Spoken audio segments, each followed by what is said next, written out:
to order, please. It is 6 p.m. Roll call, Madam Clerk. Councilmember Bertani, is she calling in from home? No, she will be absent. Oh, okay. Councilmember Moy? Same, she will be absent. Oh, sorry. Councilmember Panduro? Here. Councilmember Tim? Here. Councilmember Tonneson? Here. Vice Mayor Vaccaro? Here. And Mayor Price. Here. Thank We you. have a quorum. The Pledge of Allegiance. Councilmember Tonneson, would you lead us, please? Please join me in our pledge. I pledge allegiance To the flag of the United States of America and to the republic for which it stands, one nation, under God, indivisible, with liberty and justice for all. New business, Madam Clerk, if you would, please.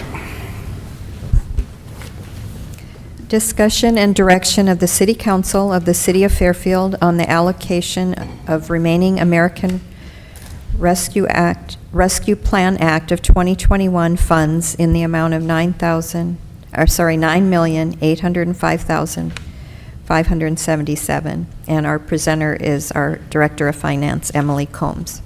Thank Emily, you. welcome. Thank you. So good evening, Mayor, Vice Mayor, and City Council members. Tonight, I'm pleased to be presenting more detailed information on the American Rescue Plan Act of 2021, or ARPA.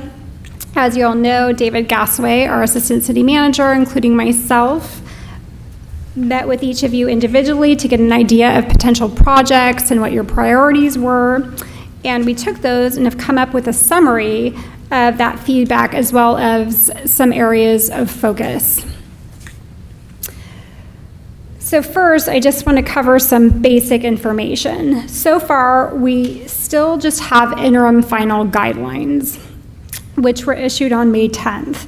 They have been very helpful in providing us with examples of ineligible uses and eligible uses, but a lot of the guidance still lacks some detail. We do expect the final rule to be issued after July 16th, following a comment period. The Treasury is currently accepting comments on the guidelines, so it's very possible that the guidelines could change. So that's just something to be aware of going into this discussion. The funds must be obligated by December 31st of 2024, and they must be spent and the work must be completed by December 31st of 2026.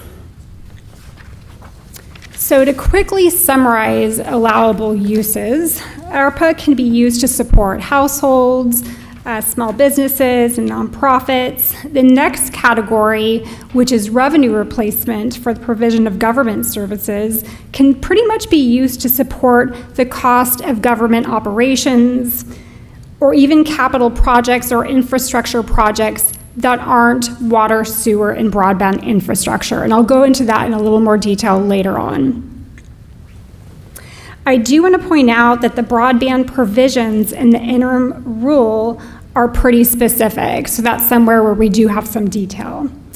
So currently in the interim rule, investments under ARPA must be designed to provide services to underserved households that otherwise would not have access to internet. So we're talking about, the way it was written, it was more for like rural communities. We think there's a good possibility that the provisions might change in the final rule, so we're keeping an eye on that, and we're also issuing our own comments to Treasury. It sounds like there's quite a bit of momentum from cities on that. Ineligible uses include any change that leads to a reduction in our tax revenue.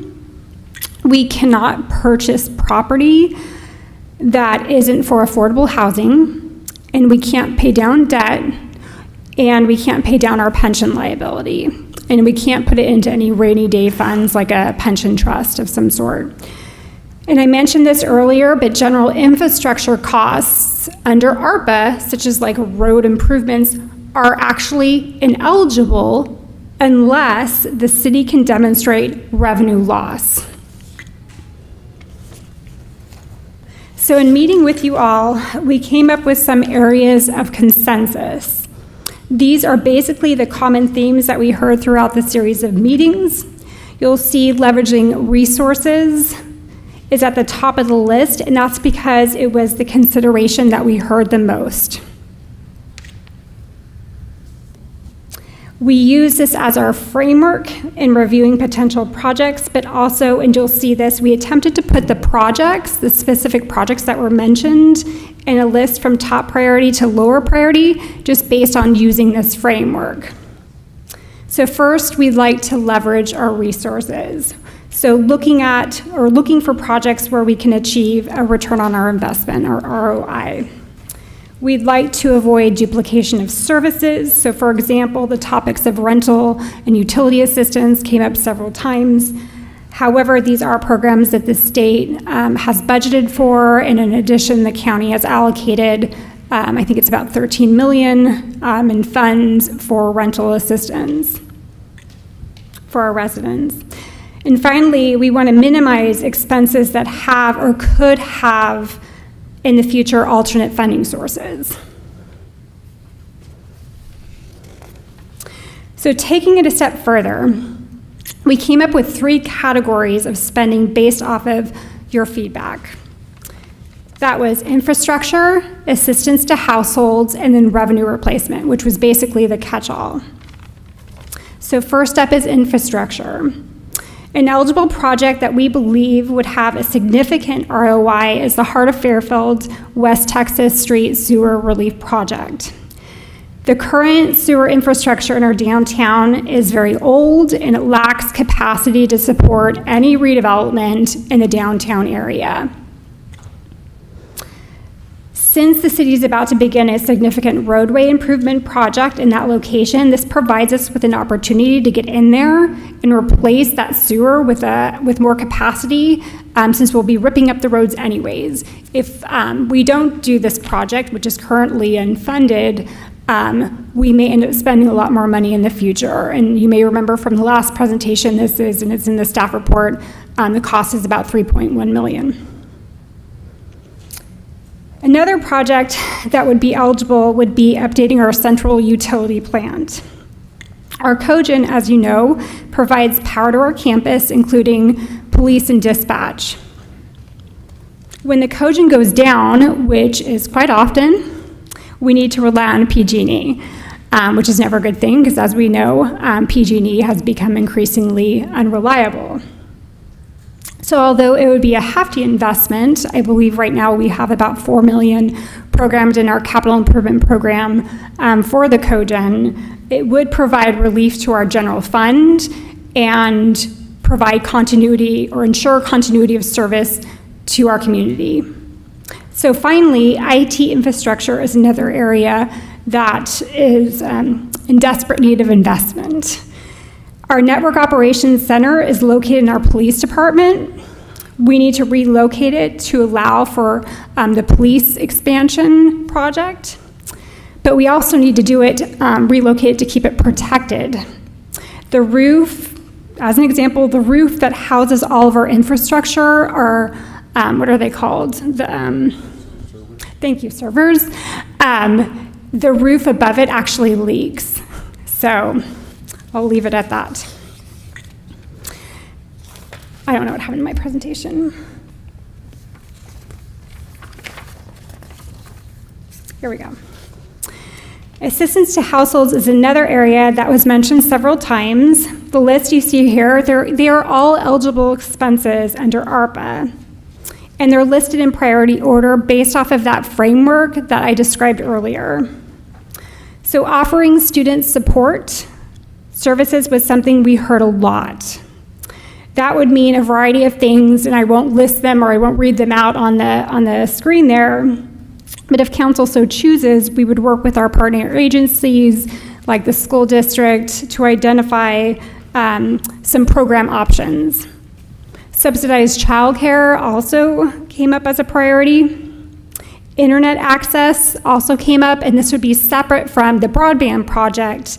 But we'd look to pursue programs, and I think we already have, that make reliable internet more affordable to households in need, and that could be like an immediate thing.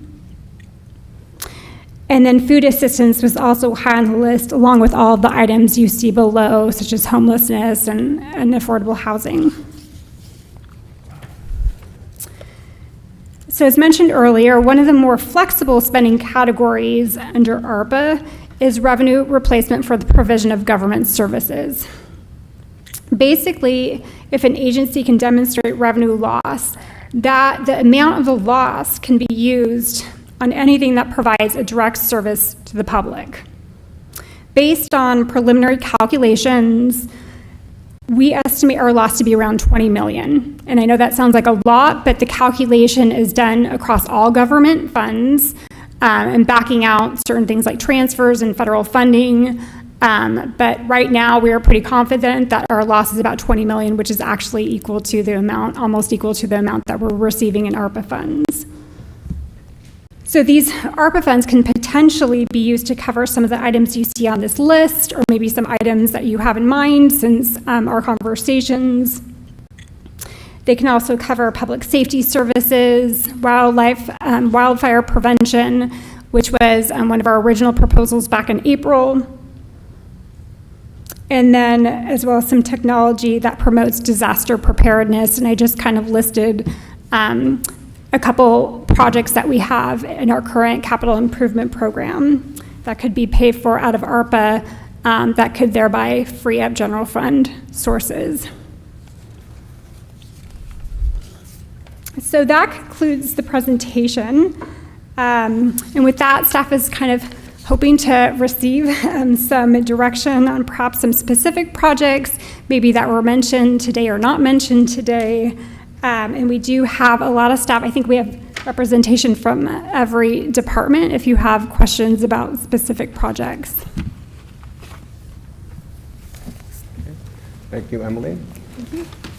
This is an opportunity for us now to take a really good, hard look at what conditions we have in the city of Fairfield and where we can most appropriately expend those funds for the best use for not just now, but for the future. And I would like to hear your initial comments about the direction that you would like us to take this evening, colleagues. So we'll start with the Vice Mayor, please. Okay, so Mayor, you want me to talk about which projects specifically interest us? Yes. Okay. Where we can reach consensus fairly early. Sure. And that may be difficult to do. Yeah. Okay, the last meeting we had, we did talk about the homelessness situation and also shelter Solano. And I think there was actually a number given, am I right, Emily? It was like 3 million or 3.7 million or something like that, is that right?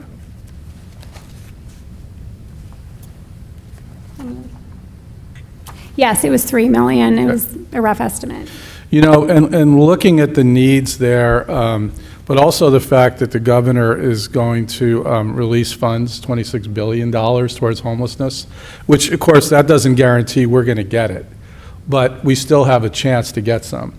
3 million, what I'd like to see is maybe even half of that going to Shelter Inc., because I think we're going to need to at least give them that much in the beginning. I don't know how the rest of the council feels, but you know, now that we have a 2x2 committee, this is also an opportunity where, for the first time since I've been on the council, we have Vacaville, Benicia, the city of Sassoon, Fairfield, and even Vallejo now interested in working with us. And Councilwoman Pandoro and I sit on that committee, and it's exciting to know that the cities are really willing to work together and having a regional approach to this.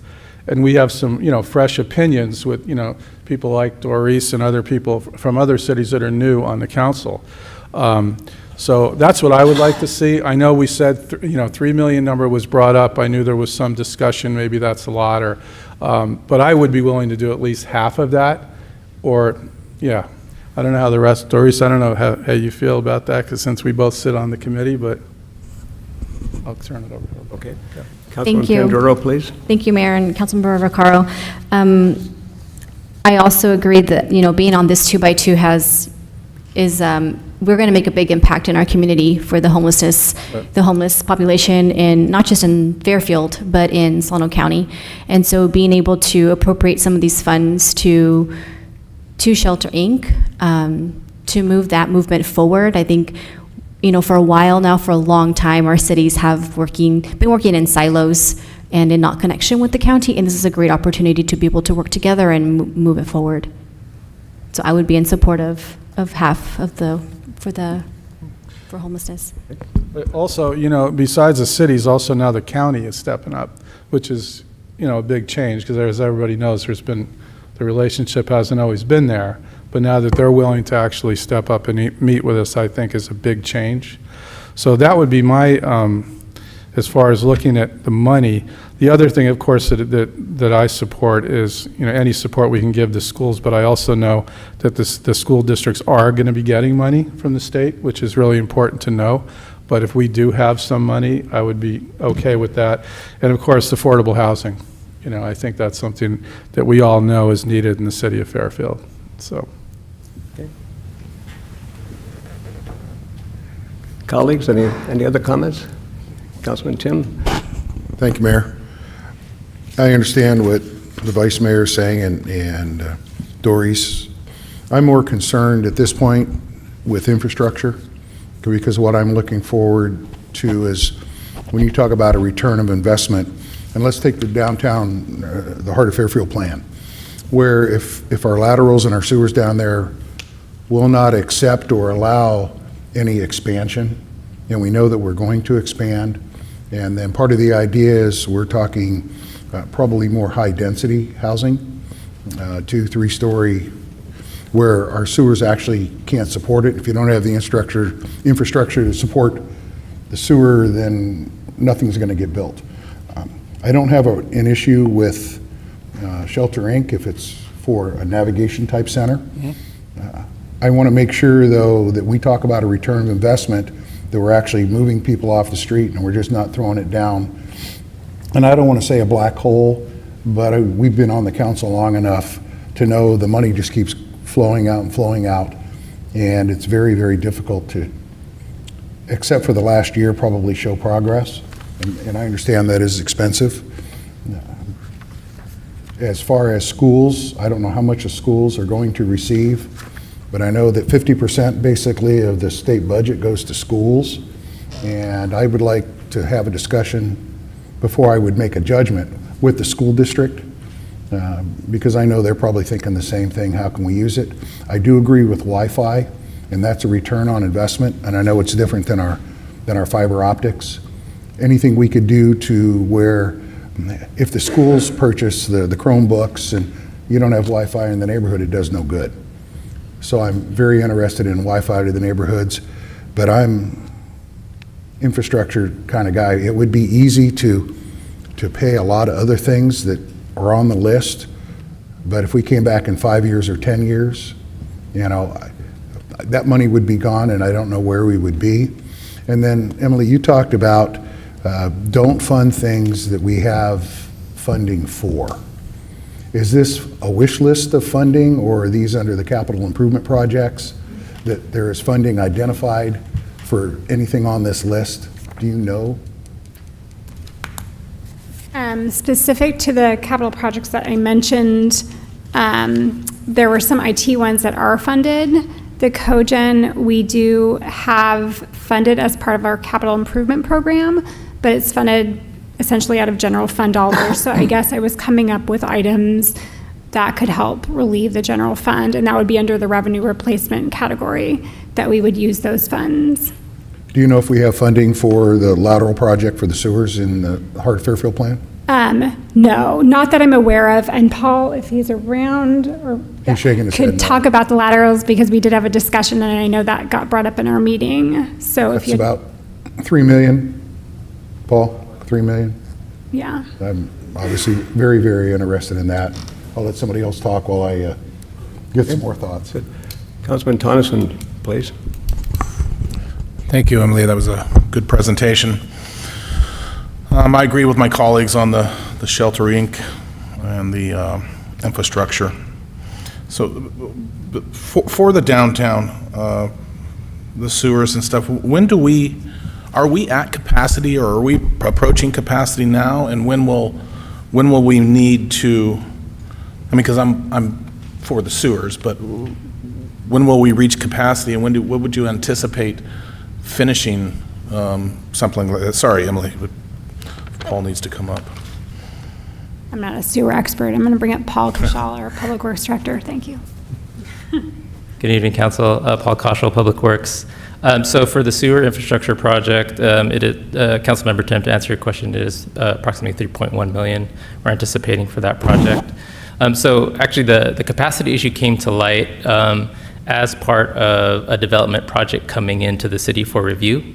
And so as part of that process, it was distributed to the sewer district for their review because they, as the city was responsible for pipes and the associated laterals 10 inches and less, and district 12 inches and larger. So the sewer district has a capacity model that they use, which includes their pipelines, which is downstream of the area that we're talking about. But as kind of a courtesy and in coordination with the city, when this development project came in, they identified a potential issue. And so they worked with their consultant to expand their model a little bit. And they confirmed that there is a capacity issue that would be necessary to be addressed prior to this development project occurring.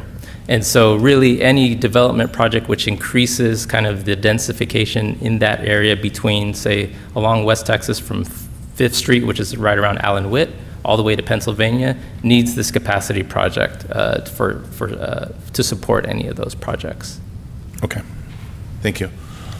And then Emily, we had like 2.9 million that you guys, in our initial meeting, that you had left for use at another time or use that we would identify later. Right. Can that be used can the extra funds be used on, roads or Allen Witt Park, or what are some of the areas that we can, and what were some of your ideas for, or your suggestions for I think it was somewhere in the neighborhood of 2.9 million. Right. So I don't know if we had specific suggestions. We'd probably look to you for how we'd use those additional funds. But keep in mind, when we brought this in April, it was prior to even having the interim ruling. Since that time, we have done our revenue loss calculation. And as you heard, pretty much our entire allocation can be used on anything provided that it provides a direct service to our community. So it could, and during our individual discussions, we hadn't done that calculation. And now that we've done that, we have a little more flexibility in how we use those funds, and we don't anticipate that changing in the final guidelines. So we could use it on things like parks. We could use it on things like roads. Absolutely. If that's what the council chooses, and we could explore that and bring it back at a later date. But yes, no, we definitely, or, you can hold off, on your decisions and wait and see what other impacts, we see as, people, as the moratoriums run out, and, we really don't know the full impact of COVID on our economy right now. It's kind of a little delayed because of these, moratoriums, so. Okay. And I think that's, I'll pass it along to Doris here. I think I'm good for now. Thank you very much. Councilwoman Panduro, please. Thank you, Mayor. So for me, student support is something that's really important to me, especially if surrounding like mental health. I know a lot of our students, were severely impacted with this last year. But I agree with Councilmember Tim with regards to, having that discussion with the school board to see what they're doing, so to see if there is any way we can leverage what they're doing, because these students are our future residents and workforce, and so I think we need to stand behind them however we can if possible. And for me, internet access just as well. These are, if it's going to go specifically to individuals who have not had internet access or need it, then that is something I think is important for our community to have access to. And then affordable housing as well is another priority for myself, or I think would be important and could have some direct impact. Thank you. Mr. Vice Mayor? I have a question about the broadband, okay, that, I think it was the last time 10 million, is that right? So a consultant, we were supposed to have a consultant, right, work on that. Do you know when that report will be ready? Is that David Gasway or, Reese, hello, Reese, why don't you? We're currently underway with that right now. We should have a, Pardon me, would you mind coming down here, please, to the podium? Hi. it's really close. It is. Marisa Kumpian, Senior Management Analyst, Public Works. We're currently underway with Magellan Advisors. We just recently released a press release, and we're doing some community outreach right now. And we should have an update probably the next month or so. Okay. Yeah, I guess my question would be, before we give any direction on that, because we don't really know, what the final outcome's going to be. It could mean, more money or, I think that's going to be a tough one. I mean, obviously we need it, I understand that.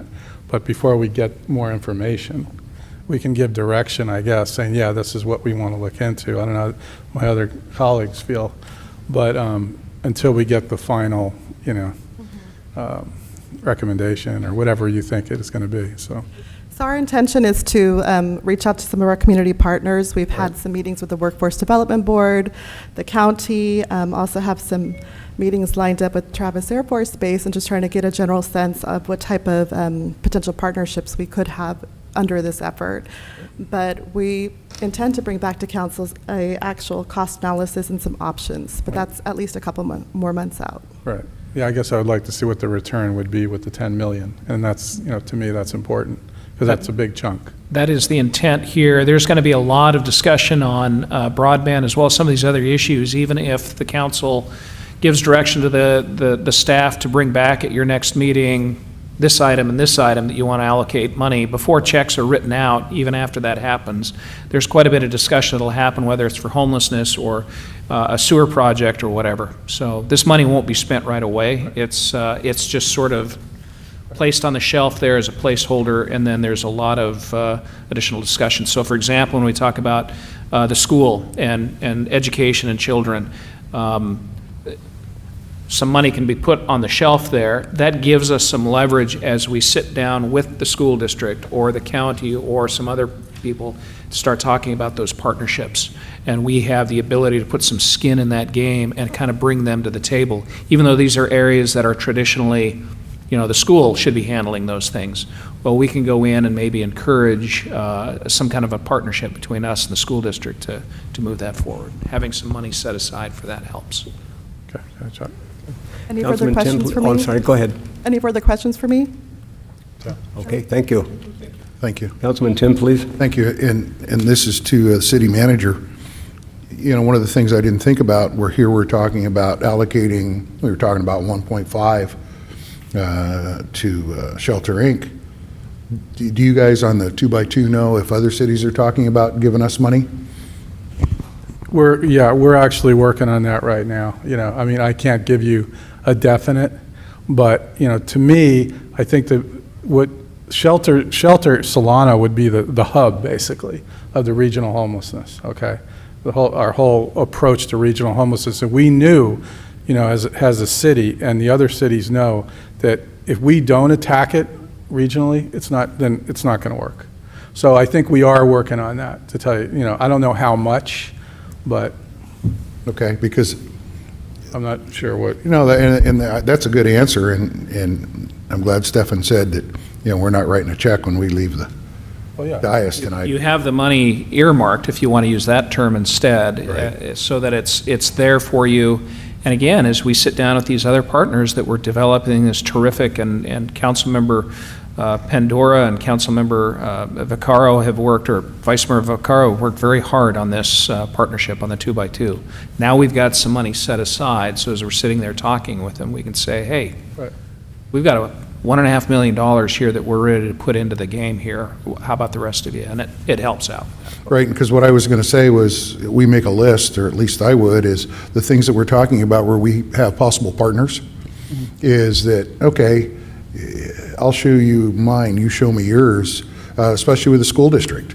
And I certainly mean no disrespect at all, it's just, I don't know how much money they have, but I just want to make sure that We're not mom and dad, you know, and it's like, oh, mom and dad will spend the money. Emily, I have a question for you, alluding to the road project that you were talking about earlier. Is that funded, do you know? The road project? Yeah, you were talking about a street project.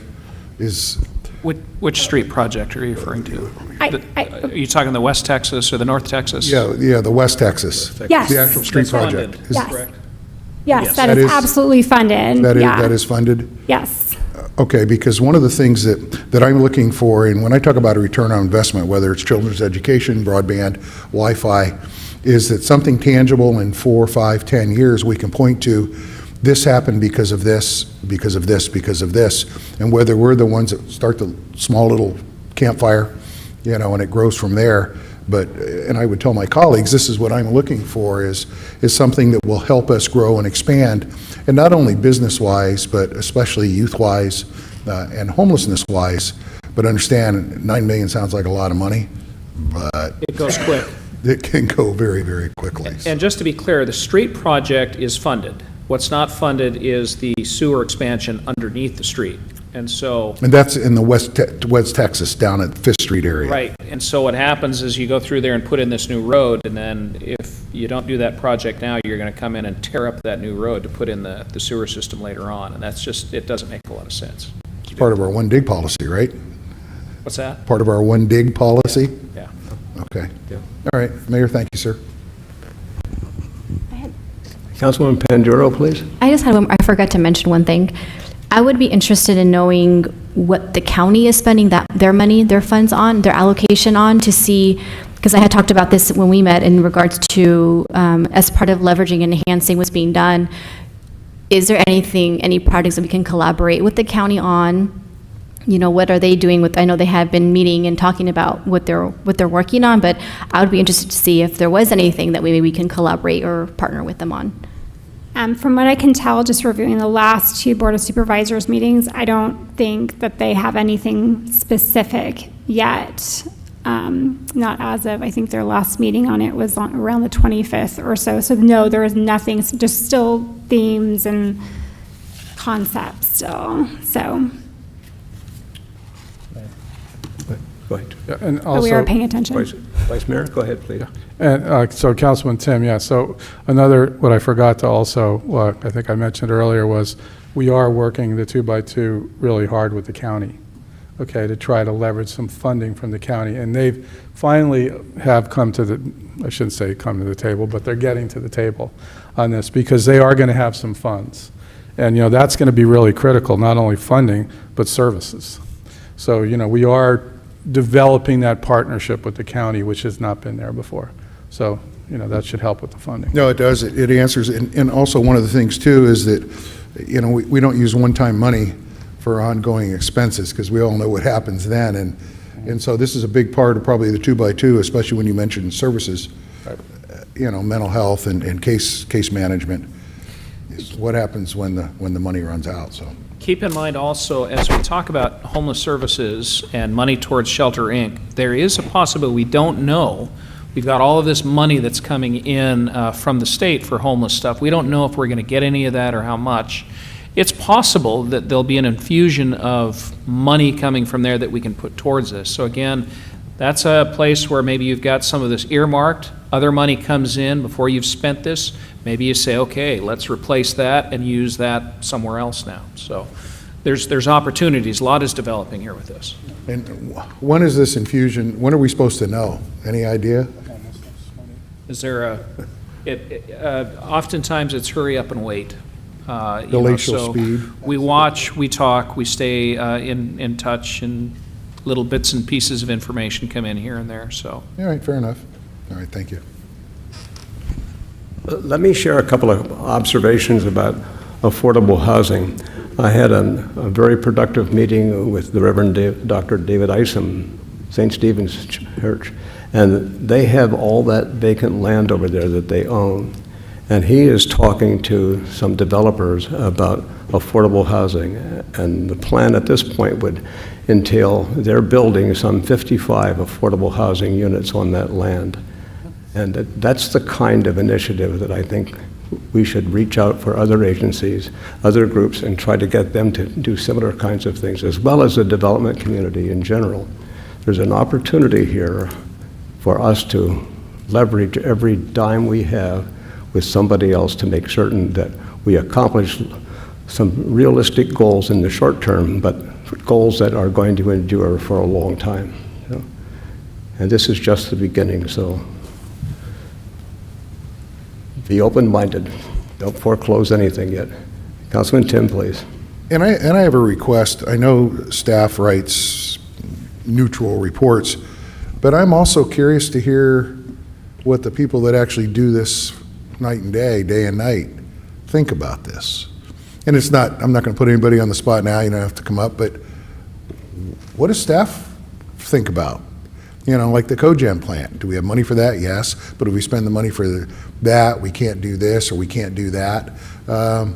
Just what would be their wish list, and then just bullet points of why it's on their wish list.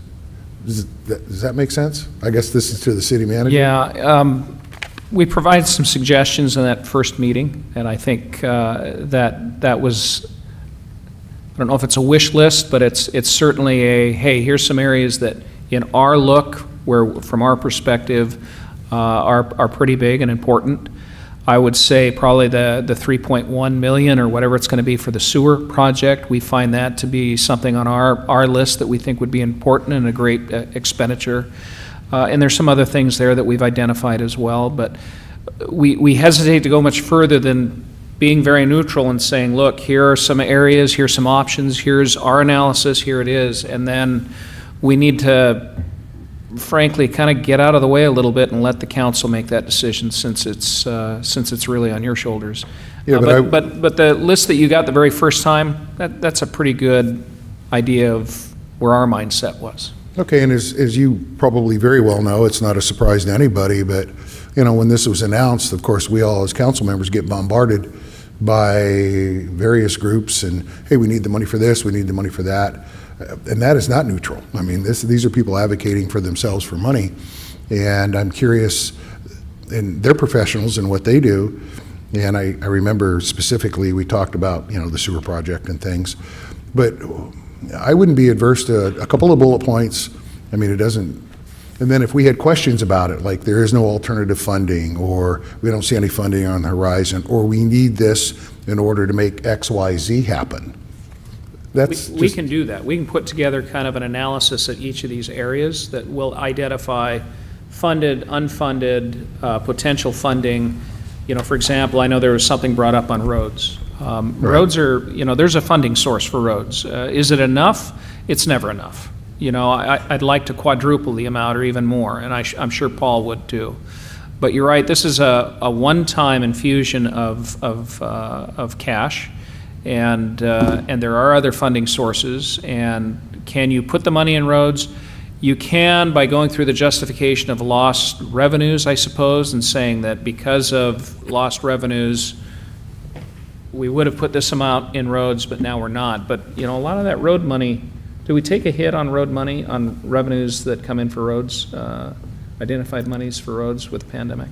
It was very minor. Yeah. I very didn't minor. see much of that. So you're kind of stretching it to justify, you know, the replacement of funds for roads, because that was pretty minor. But there are certainly other areas there. So we can do that if the council would like, kind of take a look at each of these items and say, and give you more information. I mean, And we're not asking to make a decision tonight, by the way. Right. Some direction. Yeah. This will be more discussion. There's plenty of time here to identify and place that. Right, because I can tell you the lobbying won't quit when we walk out of here. I mean, there's other organizations that are still looking for money, and Councilman Tonneson just whispered in my ear, what about PAL money? It's Right.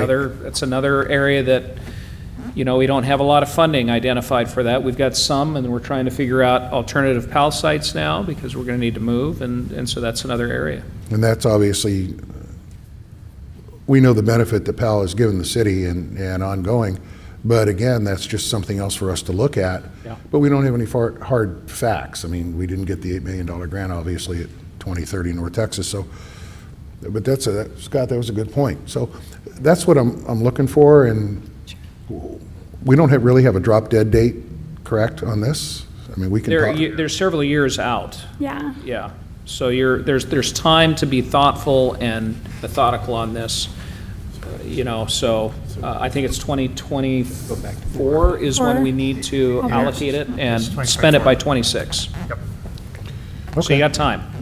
All right.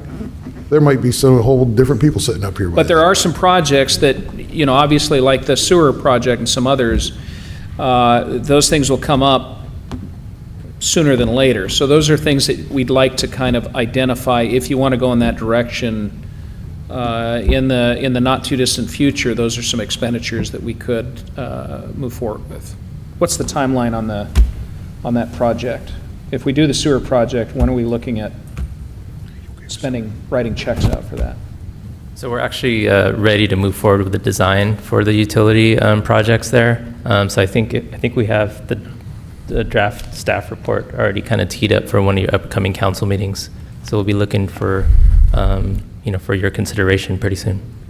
Because it does, for capital projects in particular, depending on the complexity and the scale, they can take 2, 3, 4 years to complete. So even though we have time on the ARPA budget for our long-range capital projects, we're going to be looking for some kind of decisions earlier on. But Paul, you can show a direct correlation then with whatever money, if we give the money, you can show why this money would then assist whatever capital project or building project, because we haven't seen it yet. I just assume there's something coming because you say there is. Yeah, there's one that, and I don't know the details of that exact development that I mentioned earlier, but that one came in for entitlements. I think that project was entitled, but before they can actually move forward, that infrastructure needs to be in place. Okay, that makes sense. Thank you, sir. Rick, go ahead, please. Yeah, getting back to the sewer project, so, Paul, you continue to meet with Talion over at the sewer districts? I know all of us here sit on the board. Yes, Vice Mayor, we're working closely with Talion and the staff there at the district on both capacity issues and the assessments for the entire system. And possibly mutual funding, or? Yeah, so for this specific project, for funding of the sewer, the district's position, and in my conversations with Talion, while they identified the capacity issue, the district's position, or the staff at the district's position, was that it's a city capacity issue. It's a city main, and so they didn't plan for it in their capital program. However, since we are planning to build a 12-inch main, and the district's responsible for 12-inch and over, once we build it, we're essentially going to hand it over to the district to operate, maintain, and eventually replace when that time comes. That's a future discussion I'd like to have with the council, by the way. That's a whole nother discussion that I think we need to have, and as we talk to the sewer district and our partner, Suisun City. There's some issues there that I think we want to tie up in the future. Okay, thanks, Paul. Thanks. Councilman Panduro, please. Thank you, Mayor. So I know it's just brought up that, it would be great to have input from staff, so the field experts, correct, in these areas. Would it be also possible to get community input at some capacity? I think that being that this money is going towards our communities, it'd be interesting to hear what they feel is a priority. And I don't know, maybe once we have a more focused list, to be able to put it out somehow and hear what the community has to say, because it is going to impact, and I know other cities are doing community forums around this money as well, so. I believe it sounds like the county is moving in that direction as well. Yeah, no, it sounds like the county is moving in that direction well to get some community input. So yeah, we can definitely look into that. And we do have a list of projects. I think tonight what we tried to insert were unfunded projects that are very expensive, that we have programmed in the general fund because we have to do them, like the cogen. But we can do, it sounds like a list of things in the city, now that we know about the revenue replacement and the figures, put together that list, funded, unfunded, and like the amounts, and then go from there, it sounds like. Okay. I'm reminded of Marilyn Farley from the Orderly Growth Commission, committee, when she was talking about the condition of Airbase Parkway. Airbase Parkway is continuing to fail, and the number of accidents out there seems to continue to grow. So even though it's not in the immediate future, because of that critical link off Interstate 80 and Highway 12 to Travis Air Force Base and all of that freight that goes out through there, I think we need to begin taking a good look at what we can do to improve Airbase Parkway. And I don't think the patch and repair is going to last much longer. So we need to give some serious thought to that. And I'm reminded of travels in Germany, the Autobahn, for example, and I think from the very beginning, Airbase Parkway was designed because of a limited number of dollars. So anyway, put that in your thinking plan too, because we've got to have some realistic approach to that as a solution. Did you want to speak, sir? I did. She asked for the voice of the community, and I'm here. Did you submit a card? Pardon? Did you submit a card? There's no cards. No card? Just come to the podium, please. I wasn't ignoring you. Okay, hello, everybody. I am the voice of the community, and I've lived here for a long time. I'm here to discuss or bring to your attention the linear bike trail. And it's a mental health issue there, as well as a drug addiction trail. But the 1st to 5th Street part of it has playground equipment and grass that has been put in 40 years ago. The rest of it has never been developed. I propose with some of that money, put Tot Park where it crosses Fairfield Avenue and Union, because them neighborhoods need, and especially Dana Drive, they have a lot of children on Dana Drive. They need something there. See, and what I read in the paper, some of this money is marked for parks and recreation and mental health. That trail, to see that trail and a park in every neighborhood is good for everybody's mental health. That park, that trail crosses three of the 4 creeks that go through this town, and them creeks need to be respected, not violated by the homeless. They can't live down there. They have to stay a certain degree back, but we don't want to impede on their rights, you know, but they've really messed it up to where it's a pretty dangerous place to soak your feet now. But when I was a kid, I played there, just same as the bike trail, the railroad tracks, and it kind of bothers me, the injustice that I see on that bike trail, Mayor, because 40 years ago, that got taxpayers' money, and down the rest 5 blocks have been abandoned and neglected. So a lot of it has to do with, you know, a lot of things that everybody brought up here. The money. I see everybody jockeying about the money. The kids deserve it first, right off the top. We got the money. I came here to see if that subject even was broached amongst you people, because I've been on this council for a long time now, trying to get other people to pose these questions to you.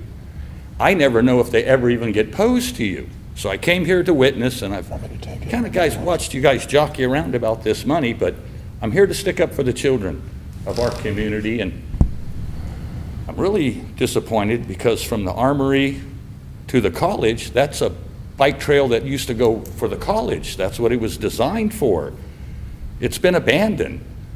I tried to bring up to the city's attention the legalities of them no trespassing signs. That's taxpayers' property there. When I ask, is it legitimate for you to say you're not allowed here anymore? I couldn't even get an answer.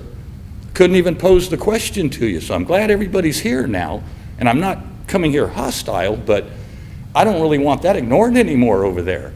It's not for me, it's for everybody, and the children especially. So in fairness, that playground equipment should come out, or you give these children down the rest of it playground equipment.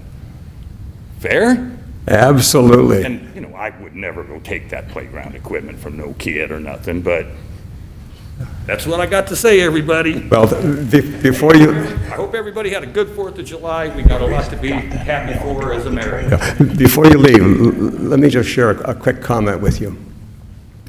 There are 2 tot lots still in Fairfield, and it was because when it came before the Planning Commission years ago, when I was part of that Planning Commission, 2 of us decided that we were going to make certain that those 2 lots continue to exist. Kentucky Street. Yes, and- yes. But see, my neighborhood. And Utah Street. Park.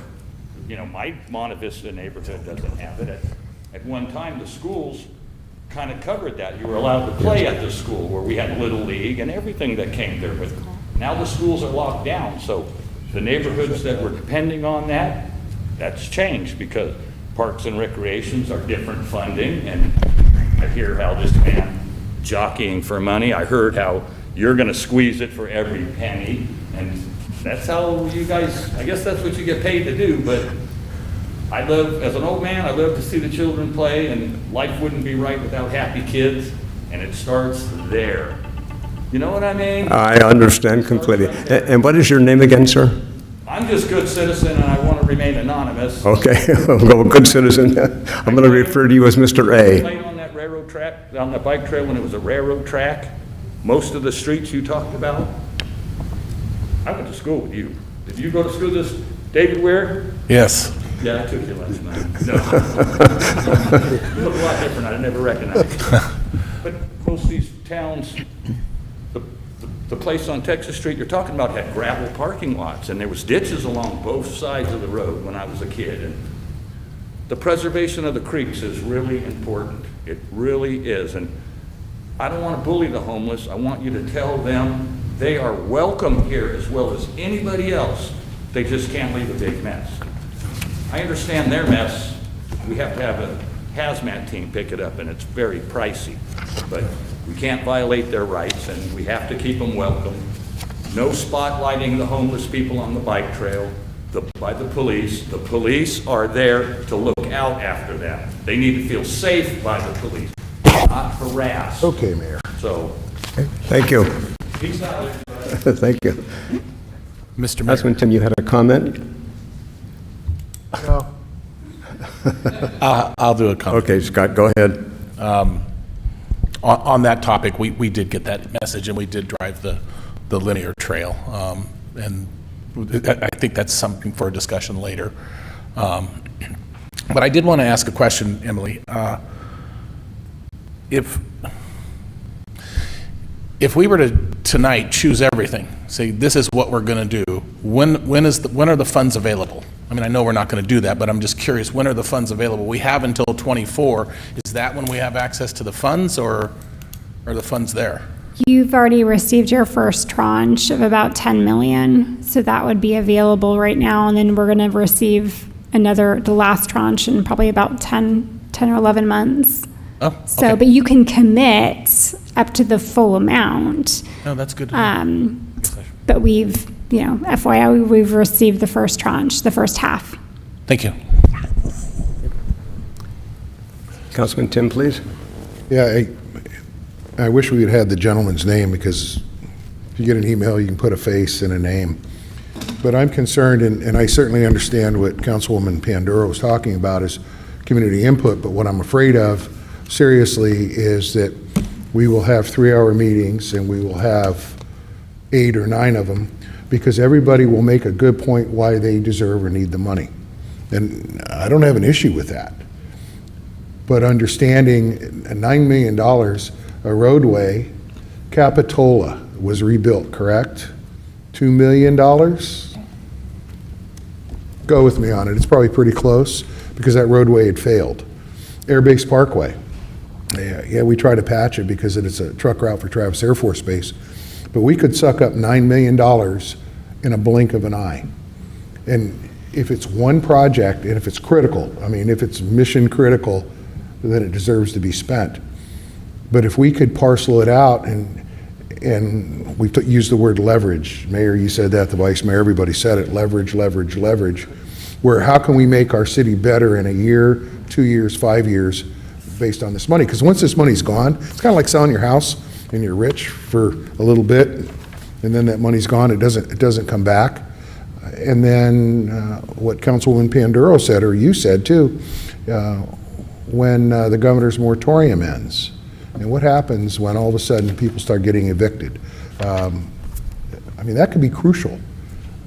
I'd like to save a little bit maybe for a rainy day. I'm not opposed to the sewer issue for the capacity. I would like to have this discussion, obviously, with my colleagues on the sewer district to see where they're coming from with this. But if that is something that will actually start to make West Texas better, where you're actually bringing in more residents, high density, more business, that you can point to in 10 years. So I'm very, very comfortable with that. So, Mayor, thank you, sir.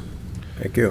Mr. Vice Mayor? Yeah, and I feel the same way about the Shelter Solano project. You know, I think that's something we can't really delay on. I think it's necessary. Now, if we do get more funds, you know, coming in from the state, which we should know about, hopefully sooner than later, okay, maybe then we change it a little bit. But I think we definitely need to move forward on that, because that's going to give the direction we need for the Navigation Center. Right, and other cities will have this, you'll have the same conversation with your counterparts from other cities, right? Correct. But I think, you know, for us to take the lead on this is important, being that the facility is in the Oh, I'm city. not opposed to that at all. Okay. Not at all. Okay. I don't know, but my colleagues are okay with that? Okay. Okay, thank you. Do we want to spend any time talking about enhancing our first responders, police and fire, and finding additional funding to hire more officers, more firefighters? Our recommendation is don't use one-time money to hire people, because If we can leverage that, though. if you can leverage it or something, it's great, but as your city manager, I'm always trying to steer councils away from spending a one-time infusion of money to hire, because then, Yeah. once that's money out, you're going to lay off, or what are you going to do? Unless you've got, for example, in fire, there's grant programs or other programs that come in to get you started, and then you get weaned off of that over a certain number of years, and in the meantime, you're putting new additional resources into maintaining those levels. And we just did that this last budget cycle. But I think there are other areas that we're looking at there as well, other grants and other monies that we're taking a look at, funding sources. Good. And the police chief did provide some one-time, I think, like some software, some programs that would help increase safety in the community that were, I think, I'm sorry, I can't speak to them right now, but like something related to reducing guns or gun identifications on that, so stuff like that. So maybe we would include that There are different in that programs and list, things that we look at. that were like one-time investments that we can include on the project list, if you'd like that. Okay. Any other discussion items? So. Where do we go from Am I- here, Mr. yeah, City I'm- Manager? I'm hearing, I guess we're looking for some direction. And what I've heard, and I'm looking for some correction on this if I'm hearing incorrectly, is that sewer and homelessness are two areas that you think maybe we should move forward with earmarking at this point. Homelessness specific to Shelter Inc. Yeah. For the Navigation So Center. 1.5 million there and 3.1 on the sewer, we earmark that, put that aside. So what we would do, if that is the direction, is we'd bring that back to the city council in a future meeting. That leaves you additional money there that we can have additional discussion on. We'll go back, based on the rest of the direction, to give you some additional info on alternative funding sources for certain projects that are out there, projects that you've talked about, how we might leverage the money for, like we talked about, education, student things and education. Is there a way to leverage that for certain programs, working in conjunction with the school district? Mental health issues, working with the county on some issues, whatever it happens to be. So this might be a piece. If that's the direction, we'll go back and prepare that, as well as the analysis, further analysis. On some of these Staff programs. analysis, what they'd like to see. As well as the things that you have all brought up. We've taken some notes there on some things. So we can come back and say, yeah, these are good projects. As you're considering this, here are additional funding sources that could become available or are available. Or not available. Or are not available, have dried up. Okay. And so if there's no other funding for some of these things, those are things that certainly you might want to target. Good. A lot of this is stuff that we're going to have to come up with funding, even if it doesn't come from this pile of money. We may have to find other funding sources that aren't available, and could that include bonding? Absolutely. So that's another thing to consider. And that's something we need to know about, because I want to know if we're going to have to go into debt, if we have to float a bond, because that's all part of infrastructure. That's right. The $20 million is, and you all have been very smart with that. It's not, oh goody, let's go shopping. It's really, okay, let's put this in with the rest of the city's budget and expand our strategy a little bit. And so that's how we've looked at it, that's how you've looked at it, and that's where we are right now, is how do we infuse that with the rest of the city's budget strategy to continue to move forward. So. Good, thank you. Answers my questions. I appreciate it. And I'd like to bring up one other one. How soon can we start working with the school district on those cooperative agreements to make certain that at least some progress is being made there now? Oh, we can sit down with them at any time. It's just a matter of when they're available. Of course, you know, they're in the summer getting ready for school. I think, Rick, you probably know better than anybody what it takes to get ready for a school season coming out of a pandemic, but we have side discussions. I've had discussions with them, and David has, and Rick talks with them regularly, so we can begin that process. Any other comments, colleagues? Are you enticed to want to continue to develop a plan that is realistic, with a realistic timeline? We've got some good direction, I think, so. Okay. Yeah. Perfect. If there's no other business, Scott, go ahead, please. No, I was just going to say, let's see what staff brings back to us. Yeah. I'm good, man. Okay. Okay. Well, Thank you. Thank all of you for being here, and Emily, thank you you. for that incredible work. Thank you very much. We are adjourned.